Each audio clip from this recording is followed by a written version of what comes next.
Greetings, everyone. Here we are with another beautiful spring day in Virginia with flowers blooming, birds are singing, and bees fluttering about. Everything's gorgeous here right now. So I hope wherever you are, as you're watching this, is also beautiful in its own unique way. Today I'm here to share with you some thoughts and reflections I've had about the lessons of love in the play of opposites. Often in the realm of love, which is experienced through relationships with people or with life in general, we often do experience opposites.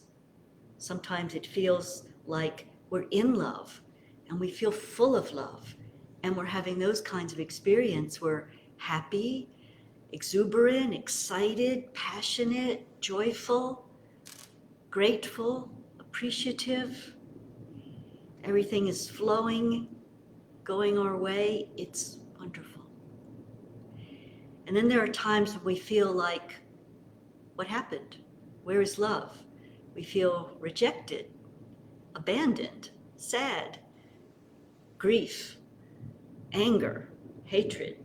All of these things come up if someone betrays us, crosses us, leaves our lives suddenly, and then we're left because all of our love was experienced in relation to that person or situation.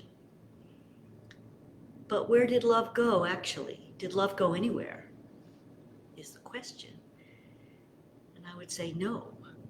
And actually, I would say love doesn't really have an opposite. We're either connected to it or not connected to it. And what's interesting is the way back to the experience of love is love itself, to choose love itself. And the vehicle for that is our very own heart. Simply bringing our attention back to the heart and being with ourselves, embracing that essence of who we are. If we tune into that and just take a moment to slow down and calm down and allow love in. Now, if that avenue there is blocked, there are bridges available. One of those bridges is forgiveness. Forgiveness is a bridge that we can choose to walk across and bring ourselves back to our very hearts, to the heart of love, which resides within the source of our being, and which no person or situation can ever take away, abandon, or even betray. It's inexhaustible, and it's ours forever. But it is a choice of where we put our attention.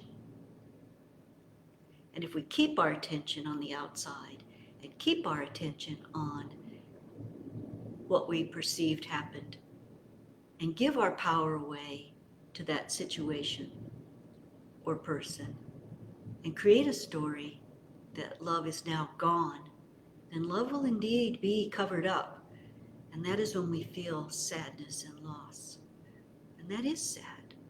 It is depressing.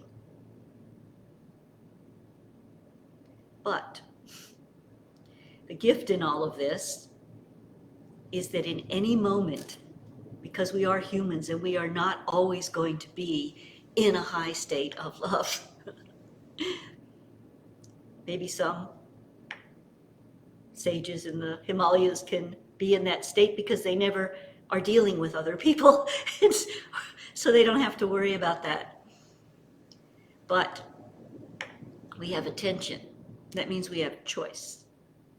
Forgiveness is a choice. We can say, okay, I choose love, therefore I choose to forgive so that I can keep loving. And we may not agree or like whatever it was that occurred, But we do have that power and that choice. And that is the most important thing to remember, because life will always exist in opposites. So the question is, do we want to create opposition? We can do that, certainly, all the time.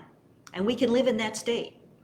We can live in a state of opposition, and we can always feel riled up, and there will always be someone to blame, always be a reason to be angry, and we can be quite justified in all of that. We can hate with vehemence, with justification, and it would be understandable to feel that way, given some of the things that we see happen in the world around us. But that's up to you. Do you want to live like that? Does that bring joy, happiness to your heart? Because those are the things that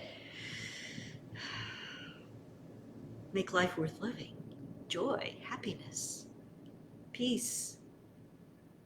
So forgiveness is a worthwhile path to tread upon every day if necessary. And to take some time to be with ourselves. And it's always, the remedy is self-love will bring us back to love. You don't have to love another person, but you can come back and love yourself. And then you will continue to experience love.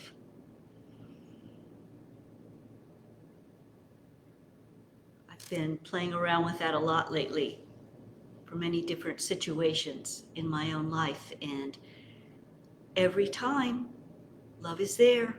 Love has never let me down, ever. Not even when the worst of the worst happened to me. And anything since that time can't even compare with that. Love has never let me down. And love will never let you down. Because I'm a human just like you. And I found that space in my heart, that treasure chest. And it wasn't magical. It's because I looked for it. I chose to open it. I took the key and I opened it. And I go there every day, all the time. And if I ever feel locked out, I go back in. You never have to be locked out. We hold the keys. The keys are there, they're available, but it's up to you to use those keys. And there are many, many, many, many ways to remind ourselves or ask if we feel like we need help. That is the time to simply go inside and say, help. I need help. This is a great writer that I love, Anne Lamott, and she wrote a book called Help, Thanks, Wow. And she said, those are really the only 3 prayers that you need. Help, thanks, wow. I love that. She's brilliant. Highly recommend her writings and books. But we can keep that in mind. When you ask for help, you will receive help. And it comes, you just open to it, and it will come in ways that you'll never, ever expect. And the main point that I wanted to make for today is that, yes, life exists in opposites, and that is how we experience life and how we learn about ourselves, what we like, what we don't like, what we do choose, what we don't choose, and we can set our own standards and have our own values and our own priorities about where we put our attention. And that will grow stronger and stronger and stronger. And that is true wealth, true abundance that we can build a huge reservoir of on a daily basis. And if we have a huge reservoir there, that is what resilience is because that gives us a capacity to bring love into a situation that would call for it, that would call for healing, that would call for understanding, patience, wisdom, truth.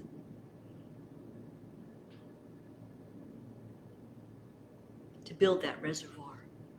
and then it's always there for us. And if it's not there, we can still go inside and rest in what is within us, just by taking a few moments, taking a few deep breaths. The breath itself is a pathway to bring attention to the heart and travel on the breath into the heart, which sometimes might feel like the heart of darkness. And if it does, it'll bring us back into the light. And that light is the light of love. And it will never fail us. And I find that reassuring, because it means that even though we might feel alone sometimes, we're really not alone. And by taking that pathway, we'll find out that we're not alone.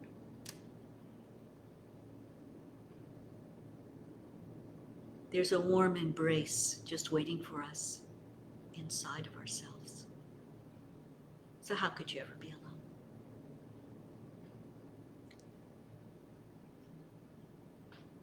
So I encourage you to have fun with that today and enjoy it. And if you find yourself feeling at a loss at any time or challenged,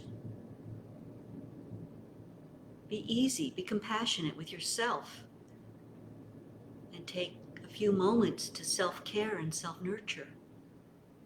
And you'll find everything you need, or you will be guided and directed to it once you've asked for help. So let those opposites be there and let them play with each other. But know that at the basis of it all, you can remain balanced and in a state of equanimity when you choose to bring yourself back to that state of balance. And that is self-love. That is self-care. And it's so simple we often forget. It's so simple. That which is most simple is often most powerful.